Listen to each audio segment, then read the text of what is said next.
Bulletin के आगाज में आपको बताएं कि बच्चे और असातिज़ा हो जाएं तैयार। हुकूमत ने तालीमी इदारे मरहलावार खोलने का फैसला कर लिया। 9वीं से 12वीं जमात तक क्लासें 18 जनवरी से लगेंगी।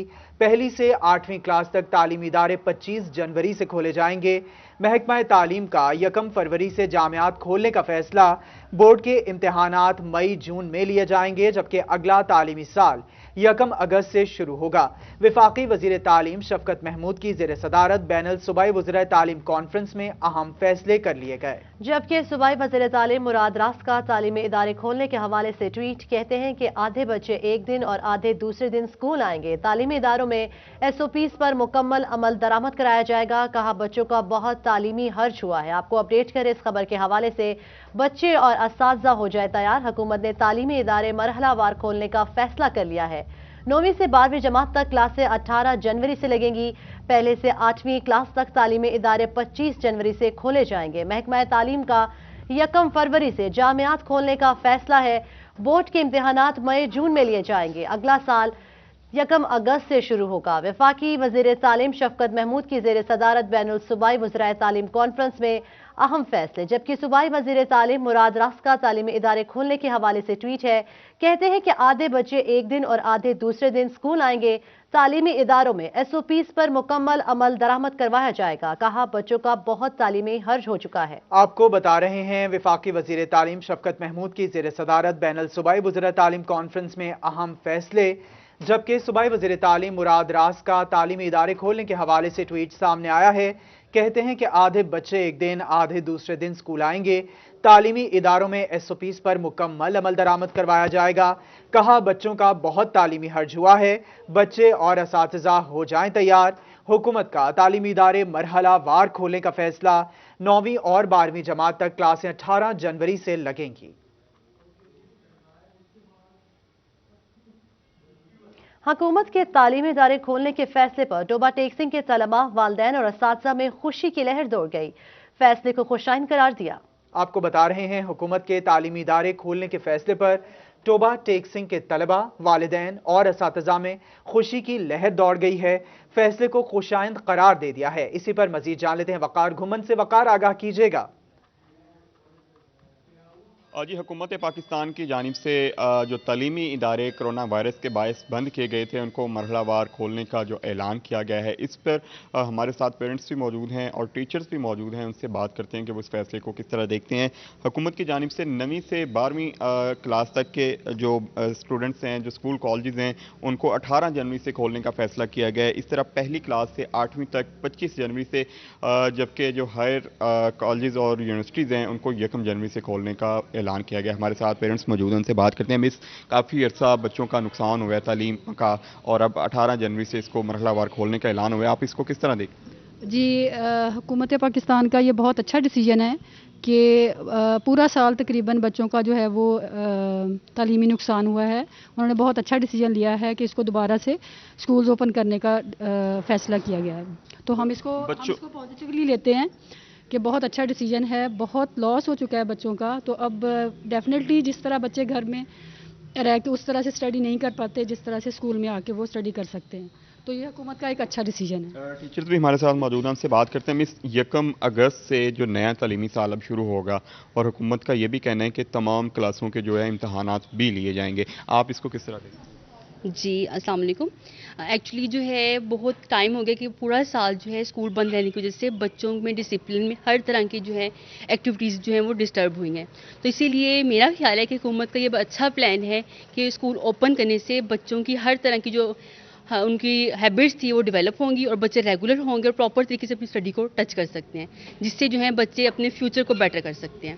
बिल्कुल, वालिदैन और असातिज़ा, तलबा, वालिदैन और असातिज़ा में खुशी की लहर दौड़ गई है। वकार घुमन आप तफसीलात से आगाह कर रहे थे। दूसरी जानिब वज़ारत तालीम की जानिब से तालीमी इदारे रवा माह से खोलने का ऐलान कर दिया गया है। इसी पर बात करेंगे ब्यूरो चीफ वसीम अहमद से। जी वसीम, अपडेट कीजिएगा। जी, हुकूमत की जानिब से स्कूल और कॉलेजेस खोलने का फ़ैसला किया गया है। पहले मरहले में 18 जनवरी से स्कूल खोले जाएंगे, जिसके बाद मरहलावार जो है वो यूनिवर्सिटीज़ जो हैं वो 1 जनवरी से खोली जाएंगी। इस हवाले से क्या कहते हैं झंग के स्कूल और कॉलेज ऑनर्स एसोसिएशन के हमारे साथ चेयरमैन मौजूद हैं, प्रोफेसर आसिफ ढूडी साहब। ढूडी साहब, बताइएगा, हुकूमत ने फ़ैसला किया है कि स्कूल भी खोले जाएंगे, कॉलेजेस भी, यूनिवर्सिटीज़ भी 1 फरवरी से खुल रही हैं, क्या कहेंगे इस हवाले से? लेकिन दरमियान में एक कन्फ्यूजन भी है कि 14-15 को दोबारा मीटिंग की जाएगी, उसमें भी फैसला किया जाएगा। अगर पहले आज मीटिंग कर ली है, उसमें फैसला कर लिया है, फिर अगली मीटिंग की क्या ज़रूरत है, बताइएगा ज़रा। थैंक यू सिटी 41 वसीम भाई। बात ये है कि ये बहुत अच्छा फैसला है अगर 18 तारीख को भी खोल रहे हैं, लेकिन ये सारा टाइम टेबल देने के बाद, टाइम फ्रेम देने के बाद कि जी 25 तारीख को फ़लाँ से फ़लाँ क्लास तक खुलेंगे और उसके बाद जामियात जो हैं वो 1 फरवरी से खुलेंगी। इसमें हम पहले भी एक्सपेक्ट यही कर रहे थे, लेकिन इसमें जो उन्होंने एक पंच लाइन ख़ास तौर पे दे दी है, जिसमें उन्होंने कहा है 14 और 15 को हम लोग दोबारा इस पर मीटिंग करेंगे, उसमें फ़ैसला किया जाएगा। यही वो चीज़ है जिसका तमाम प्राइवेट स्कूल्स ऑनर्स एसोसिएशन पूरे पाकिस्तान की जो है उनको खौफ खदशा था, और इन्होंने ऐसा ही किया। और आगे चल के आप लोग देखिएगा कि यही होगा कि इनको फिर लिंगर ऑन करेंगे और इसको बढ़ा दिया जाएगा। अब उसके बाद दूसरी बात उसी में आप लोग देख लें कि इन्होंने एक बात इसमें ये भी कही है कि हम लोग आधे बच्चे एक दिन बुलाएंगे और आधे बच्चे जो हैं वो दूसरे दिन बुलाएंगे। मैं नहीं समझता कि अब इसकी ज़रूरत है, और इन्होंने ये देखा है कि जितना SOPs का हम लोगों ने ख्याल रखा है, किसी और इदारे ने ऐसा नहीं किया। अब आप थोड़ा सा पीछे अगर चले जाएँ तो जब डेंगू यहाँ आया था तो क्या डेंगू के दौरान कितनी अमवात हुई थी आप लोगों को पता है, और घर घर में ये मसला था, लेकिन क्या शहबाज शरीफ साहब ने स्कूल बंद कर दिए थे? ऐसा नहीं था। इसका मतलब ये था कि वहाँ उसका कंट्रोल था, चेक एंड बैलेंस था और उस पर काम हुआ था। अब वो बात नहीं है, इनके अंदर ना विल है ना कोई लाइन ऑफ एक्शन है, जिसकी वजह से ये प्रॉब्लम हो रहा है। तो कल हमारी इंशाल्लाह मीटिंग हो रही है प्राइवेट स्कूल एंड कॉलेजेस की पूरे पाकिस्तान की, वहाँ लाहौर में। उसमें हम फैसला करेंगे आगे के लाए अमल का। और मैंने तो पहले भी ये कह दिया था कि अगर ज़रूरत हुई तो PDM के लॉन्ग मार्च के साथ। बहुत शुक्रिया हमें आगाह करने के लिए। आगे बढ़ें और आपको बताएं, 18 जनवरी से तालीमी इदारे मरहलावार खोलने का फैसला। चिन्योट में वालिदैन खुशी से निहाल, लेकिन बच्चे अफसरदा। इसी पर मजीद तफसीलात जान लेते हैं ब्यूरो चीफ चिन्योट फसीउल्लाह से। फसी, बताएगा, बच्चे अफसरदा हैं? बिल्कुल, हुकूमत पंजाब की जानिब से 18 जनवरी को मरहलावार तालीमी इदारे खोलने का फैसला किया गया है, और 2 माह से बच्चे जो थे वो उनकी मौजें लगी हुई थी, क्योंकि तालीमी इदारे बंद थे सारे, और यकीनन उन्हें जो है वो ऑनलाइन स्टडी से वो सही तरह जो है वो तो मुतासिर भी नहीं हो रहे थे। लेकिन चूंकि अब दोबारा से तालीमी इदारे खुल रहे हैं तो मिला जुला रद्द-ए-अमल जो है वो बच्चों का, तलबात का सामने आ रहा है। कुछ खुश हैं, कुछ नाराज़ हैं, अफसरदा हैं कि अब दोबारा से उन्हें जो है वो पुरानी रूटीन पे आना पड़ेगा। इसी तरह चिन्योट के तालिबा हमारे साथ मौजूद हैं। आप खुश हैं या कि अफसरदा हैं? मैं बहुत अफसरदा हूँ। अब पहले घर में रह के मौजें लगी होती थी, इस वजह अब कॉलेज खुले हैं, सर्दियाँ काफ़ी, सुबह सुबह उठा नहीं जाता। ऑनलाइन क्लासेस घर में बंदा इजीली ले सकता था, लेकिन अब तो बहुत मुश्किल हो गया जाना। सर्दी में सुबह सुबह उठना पड़ता है, तो गैस भी नहीं आती, जिसकी वजह से नाश्ता भी नहीं बन पाता, जिसकी वजह से बहुत मुश्किलात का सामना करना पड़ता है। सुना कि ये एक तालिबा जो थी वो अफसरदा है। एक और बच्ची हमारे साथ मौजूद है। बेटा, आप बताओ। मैं बहुत खुश हूँ क्योंकि हमारे कॉलेज खुल रहे हैं और ऑनलाइन क्लासेस में सही से कन्वे नहीं कर सकते, टीचर्स क्या पढ़ाते हैं कुछ समझ नहीं आती थी। नेट का इशू, इस तरह के काफ़ी इशू थे, तो इस वजह से बहुत ज़्यादा खुश हूँ भी कॉलेज खुल रहे हैं। तो आप कॉलेज जाएंगे और रूटीन से अपना लेक्चर लेंगे, सारा पढ़ के मज़े करेंगे कॉलेज में। सुना कि मिला जुला रद्द-ए-अमल जो है वो सामने आया है। एक तालिबा अफसरदा है, एक खुश है।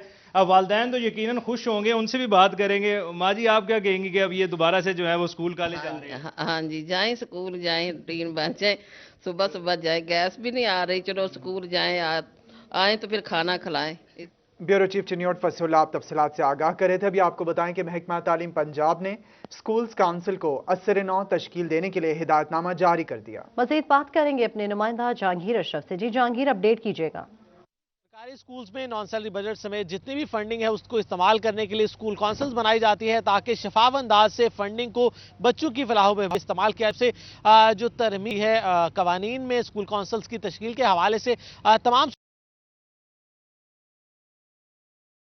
स्कूल सरबराहान को कहा गया है कि वो असर नौ अपनी स्कूल काउंसिल का जायजा लें और नए कवानीन के मुताबिक उनको देखा जाए क्या है कि वो तमाम जो शराइत हैं वो पूरी की जा रही हैं स्कूल काउंसिल में या नहीं, और अगर तब्दीली की ज़रूरत है तो उसको असर नौ तश्कील दिया जाए। इस हवाले से कहा गया है कि कम से कम 7 मेंबरान लाजिम है, जबकि ज़्यादा से ज़्यादा 15 मेंबरान हो सकेंगे स्कूल काउंसिल में, जिसमें 50% जो नुमाइंदगी है वो बच्चों के वालदैन की लाजिम करार दी गई है। इसके अलावा जो सरबराह इदारा होगा वो स्कूल काउंसिल का चेयरमैन होगा, जबकि दीगर बाकी जो मेंबरान हैं उसमें जो इलाके की अहम शख्सियात हैं उनको शामिल किया जा सकता है, ताकि तमाम मामलात को डिस्कस करके स्कूल काउंसिल की मुशावरत से ही फंडिंग को इस्तेमाल किया जाए। इस हवाले से ये भी कहा गया है तरमीम के बाद कि अगर कोई मेंबर स्कूल काउंसिल के इजलास में गैर हाजिर रहता है, अदम दिलचस्पी का मुजाहरा करता है, वो पार्टिसिपेट नहीं करता तमाम वो मीटिंग्स में, तो उसको निकाला भी जा सकता है स्कूल काउंसिल से। इसी तरह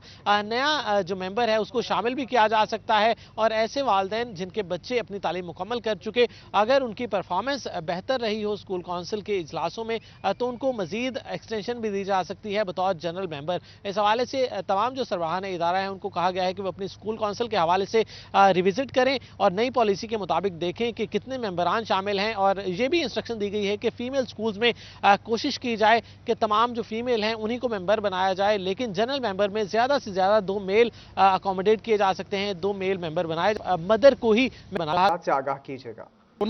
और पंजाब भर में इसकी कोशिश जो है वो जारी है। जिला इंतजामिया फैसलाबाद की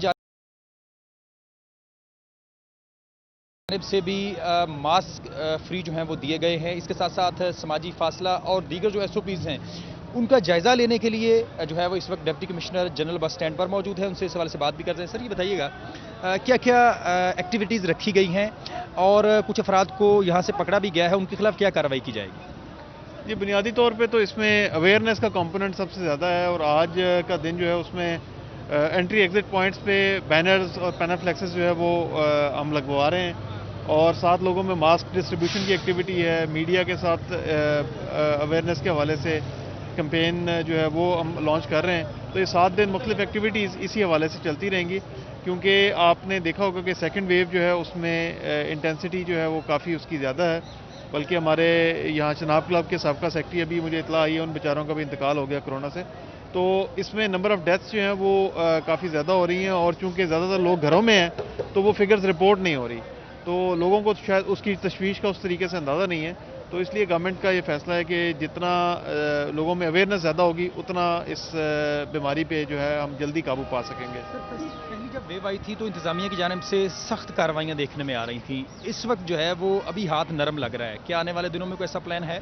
जी देखिए, अगर खुदा न खास्ता ये सिलसिला डेथ्स का और नंबर ऑफ़ पेशेंट्स के बढ़ने का इसी तरीके से बढ़ता रहा, फिर हमें ज़रा लॉकडाउन की तरफ भी जाना पड़ेगा, और जो सख्ती हमने लास्ट टाइम की थी वो हमें करनी पड़ेगी।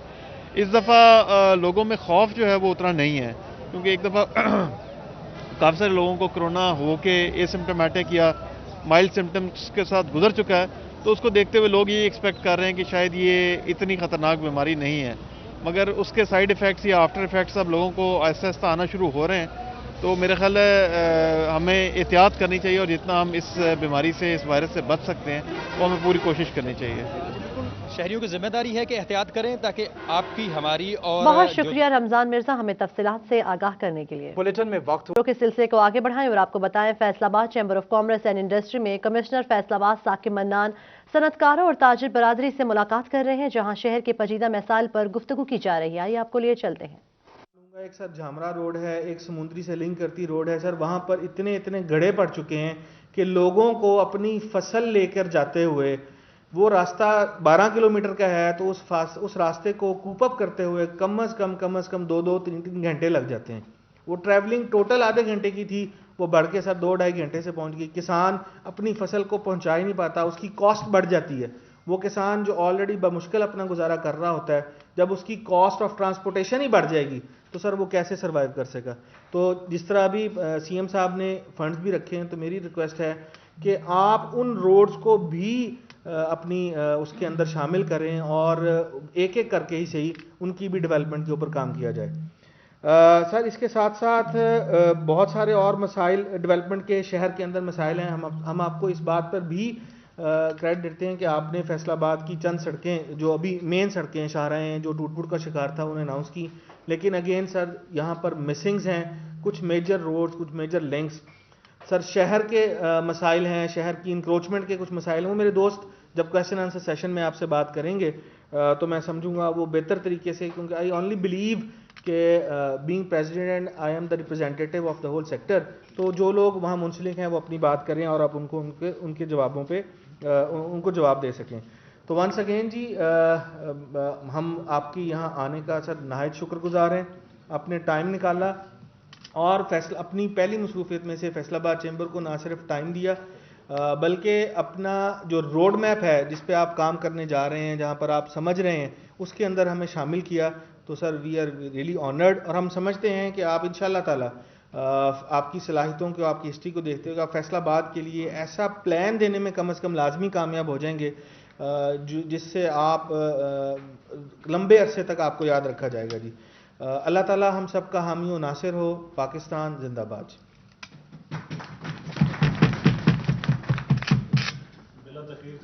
क्वेश्चन आंसर सेशन शुरू कर लें तो फिर सर हाँ पहले ताकि नहीं मैं पहले जरा जवाब दे लूँ आपकी बातों जी प्लीज जी।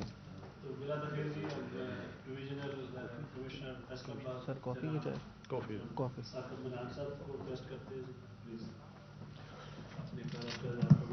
जी। मैं सदर महफिल का शुक्रगुजार हूँ, आपने बड़े अच्छे ख्यालात का इजहार किया और तमाम साथी जो यहाँ तशरीफ़ फरमाए उनका भी शुक्रगुजार हूँ। एक अहम मौजू जिस पे ऑन तो है जी, दूसरा कर लेते हैं।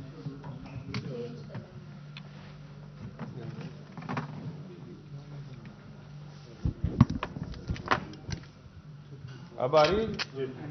अच्छा, एक अहम मौजू जिस पे हाफिज साहब ने इज़हार ख्याल किया वो सनती तरक्की के हवाले से है। सनती तरक्की बेशक एक बहुत बड़ा मजमून है और इसमें सहूलियात के साथ साथ ज़हनी हम आहंगी और जज्बा हुब्बुल वतनी का भी अहम किरदार है। और इस वक्त सूरत हाल कुछ वाकई ऐसी है कि सब लोगों की निगाहें और नज़रें फैसलाबाद पर जड़ी हुई हैं और इस सिलसिले में गुजारिश ये है कि मुझे और आपको प्लीज़ हमने काम गेस्ट की बात सुने सर, सबसे रिक्वेस्ट। मुझे और आपको मिल के काम करना पड़ेगा ताकि वो उम्मीदें जो कि फैसलाबाद से पाकिस्तान की सनत के हवाले से जुड़ी हुई हैं हम उन पर उनको पूरा कर सकें। चंद अहम नुकात जो आपने उठाए उनका मैं मुख्तसरन सा जवाब देना चाहूँगा। मास्टर प्लान की आपने बात की, बड़ी दुरुस्त आपने निशानदेही की। सूरत हाल कुछ इस किस्म की है कि मेरी जो महदूद सी यहाँ पे स्टडी है उसमें ये बात सामने आई है कि 1968 में आखिरी मास्टर प्लान बना था फैसलाबाद का। मैं तो इस शहर का रहने वाला नहीं हूँ, लेकिन जो लोग इस शहर के रहने वाले हैं वो समझते ही होंगे इस बात को। 1968 में यहाँ पे 4-5 लाख लोगों की आबादी होगी और उस ज़माने में ये Faisalabad chamber of commerce and industry में कमिश्नर फैसलाबाद साकिब मन्नान सनतकारों और ताजिर बिरादरी से मुलाकात कर रहे हैं। क्वेश्चन एंड आंसर्स का सेशन जारी है जहां शहर के पेचीदा मसाइल पर गुफ्तगू भी की जा रही है। आगे बढ़ते हुए आपको बताएं कि फैसलाबाद में मावने खुसूसी वज़ीर आला पंजाब MPA मलिक उमर फारूक का रूरल हेल्थ सेंटर डिचकोट पर अचानक छापा। इसी पर बात करेंगे अपने नुमाइंदा अज़ादार हुसैन से। जी अज़ादार, अपडेट कीजिएगा। बिल्कुल सीओ फैसलाबाद डॉक्टर मुश्ताक शिप्रा की जानिब से रूरल हेल्थ सेंटर डिचकोट के इंचार्ज को नोटिस जारी किया गया है जिसमें शिकायत की गया कि मामले खुसूसी वज़ीर आला पंजाब MPA मलिक उमर फारूक की जानिब से RSCI डिचकोट का विजिट किया गया और मरीजों की शिकायत मौसूल हुई हैं। क्या शिकायत मौसूल हुई हैं? MPA मलिक उमर फारूक हमारे साथ मौजूद हैं, जानते हैं सर क्या कहेंगे। बिस्मिल्लाहिर्रहमानिर्रहीम। देखिए, एक प्रेग्नेंट वूमेन थी वहाँ पे और उसके किसी करीबी रिश्तेदार ने मुझे कॉल की कि यहाँ कोई इमरजेंसी फैसिलिटी नहीं दी जा रही और मरीज़ा की हालत बहुत ख़तरनाक है। तो मैं उसी वक्त मैं RSC में गया। मैंने वहाँ देखा कि ना डॉक्टर है ना कोई सीनियर नर्स है और वो उस केस को भी रेफ़र फैसलाबाद कर रहे हैं। ये तो बड़ी ज़्यादती है और मैं तकरीबन पहले भी विज़िट करता रहता हूँ लेकिन इनकी रवश नहीं बदल रही। और मैं आज स्पेशली फैसलाबाद में हूँ, DC साहब से मैंने बात की है और ये सीओ साहब ने भी उसके ऊपर देखें शो काज नोटिस, इंक्वायरी, ये वो, इस पे जब तक एक्शन नहीं होगा, 2-3 ऐसे जो डॉक्टर्स हैं जो ड्यूटी नहीं करते, इवन सैलरी भी लेते हैं और ड्यूटी नहीं करते, ये तो मुझे बड़ी वैसे अजीब बात लग रही है कि हम लोग आवाम की फलाह बहबूद के लिए दिन रात लगे हुए हैं और ये डॉक्टर तनख्वाह भी लेते हैं और पब्लिक के पैसों से तनख्वाह लेते हैं और पब्लिक को फैसिलिटी नहीं दे रहे, तो ये तो बड़ी बुरी बात है। तो इसके ऊपर मुझे उम्मीद है कि इस दफ़ा ज़रूर एक्शन होगा और हम एक्चुअली ये सारा मकसद ही लोगों को रिलीफ देने के लिए है ताकि लोगों को पता चले कि जो इमरान खान की हुकूमत है, उस्मान बुज़दार की क़यादत में पंजाब जो चल रहा है उसमें बेहतर सहूलियात, चाहे वो हेल्थ का सिस्टम हो, चाहे स्पोर्ट्स हो, कोई भी डिपार्टमेंट हो, उसमें कुछ बेहतरी आई है। तो इंशाल्लाह हम अब फील्ड में खुद निकले हैं और चीज़ों को देख रहे हैं और पॉइंट आउट करते हैं चीज़ें और इंशाल्लाह हम खुद उस पर एक्शन भी करवा रहे हैं। बहुत शुक्रिया ज़रदार हुसैन हमें अपडेट करने के लिए। आगे बढ़े और आपको बताएं, फैसलाबाद में 2020 में भी मसालहती कौंसिल्स का क़याम अमल में ना लाया जा सका। इसी पर मजीद तफसीलात जान लेते हैं अब्दुर्रहमान से। अब्दुर्रहमान, बताइएगा इस हवाले से। बात की जाए मसालती कौंसलों के हवाले से तो इस सिलसिले में सेक्रेटरी लोकल गवर्नमेंट की जानब से 12 DLGs को कहा गया है कि इनको एक्टिव किया जाए, लेकिन बदकिस्मती से अभी तक ये गैर फ़ाल है और उसकी वजह से शहरियों को भी मुश्किलात का सामना है। जो मामलात यूसी लेवल पे हल हो सकते थे वो अदालतों में जाते हैं, जिस वजह से जो लीगल मामलात है वो भी बढ़ रहे हैं। तो इस पर साबिक डिप्टी मेयर हमारे साथ मौजूद हैं, उनसे भी बात करते हैं। बट सब क्या कहेंगे इस इशू पर? बिस्मिल्लाहिर्रहमानिर्रहीम। जब से बल्दियात को ख़त्म किया गया है, अवाम को मसाइल ही मसाइल हैं, क्योंकि जब जिस तरह आपने मिसालती कौंसिल की बात की है तो मिसालती कौंसिल का मसला भी यूनियन कौंसिल में हल होता था। जब बल्दियात ही ना रहा तो मिसालती कौंसिल यूनियन कौंसिल में कैसे हल होगी?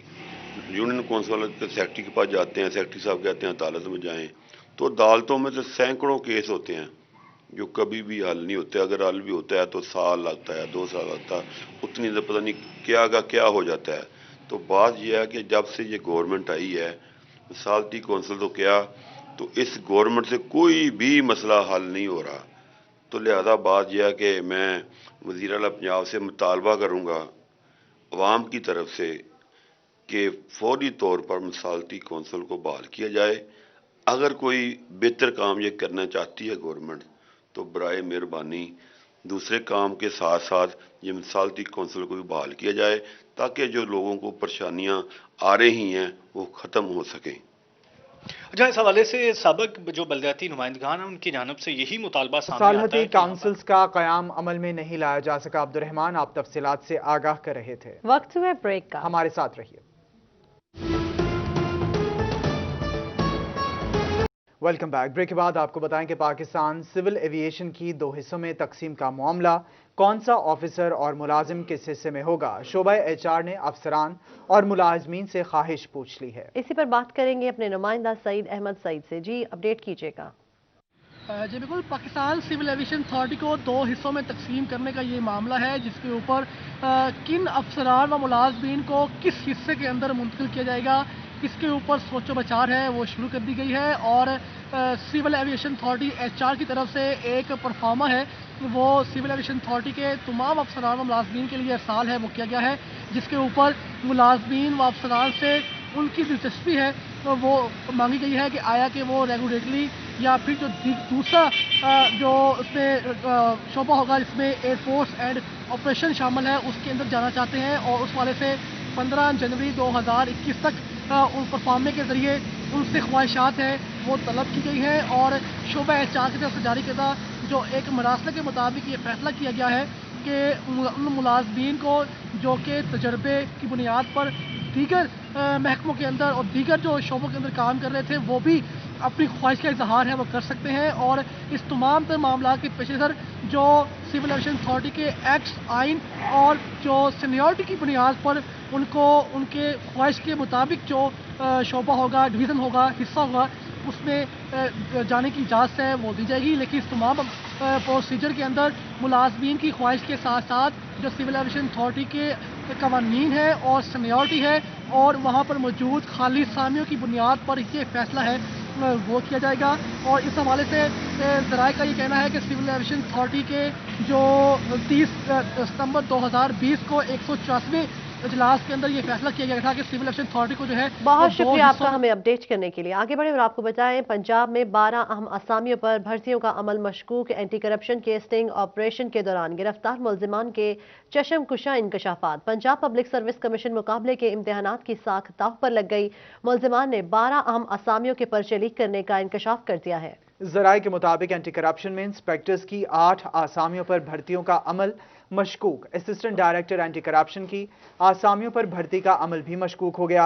इंस्पेक्टर्स के लिए कामयाब दोनों टॉपर्स भी पर्चा खरीद कर कामयाब हुए। जराये के मुताबिक पीपीएससी ने 7 दिसंबर को कामयाब उम्मीदवारों की फहरिस्त हुकूमत को भिजवाई। टॉपर कामरान हनीफ जहांजेब भी लीक पर्चे खरीदने वालों में शामिल हैं। पीपीएससी ने असिस्टेंट डायरेक्टर एंटी करप्शन का रिजल्ट 26 सितंबर को जारी किया था। आपको बता रहे हैं, पीपीएससी ने असिस्टेंट डायरेक्टर एंटी करप्शन का रिजल्ट 26 सितंबर को जारी किया। एंटी करप्शन में इंस्पेक्टर्स की आसामियों का रिजल्ट 27 सितंबर को जारी किया गया। पर्चे आउट करने के लिए उम्मीदवारों ने फी कस 5 लाख रुपए रिश्वत ली है। तो आपको अपडेट करें इस हवाले से, पंजाब में 12 अहम आसामियों पर भर्तियों का अमल मशकूक हो गया। एंटी करप्शन के स्टिंग ऑपरेशन के दौरान गिरफ्तार मुलजिमान के चश्म कुशा इंकशाफात। पंजाब पब्लिक सर्विस कमीशन मुकाबले के इम्तिहानात की साख दाव पर लग गई। मुलजिमान ने 12 अहम आसामियों के पर्चे लीक करने का इंकशाफ कर दिया। एंटी करप्शन में इंस्पेक्टर्स की 8 आसामियों पर भर्तियों का अमल मशकूक।